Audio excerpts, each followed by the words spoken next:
సమ్మెలో ఉన్న కార్మికులకు మద్దతు తెలిపేందుకు వామపక్షాలు బస్సు యాత్రను ప్రారంభించాయి. హైదరాబాద్లోని సుందరయ్య విజ్ఞాన భవన్ నుంచి ఈ యాత్ర మొదలైంది. 5 రోజుల పాటు తెలంగాణలోని 9 జిల్లాల్లో ఈ యాత్ర సాగనుంది.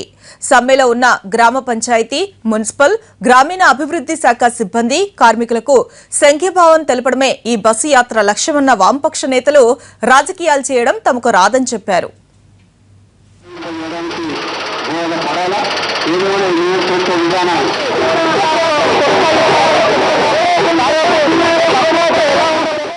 ఎవరి కంట కన్నీళ్లు వచ్చినా కమ్యూనిస్టులు కదులుతారు, వాళ్ళకి అండగా నిలబడి పోరాడతారు.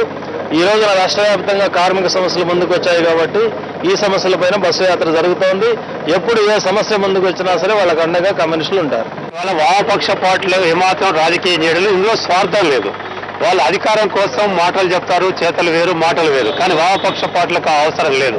మేము అధికారం కోసం కాదు, ప్రజా సమస్యల పరిష్కారం కోసం పోరాటం చేసే పార్టీగా అలాంటి అవసరాలు వామపక్ష పార్టీలకు లేవు.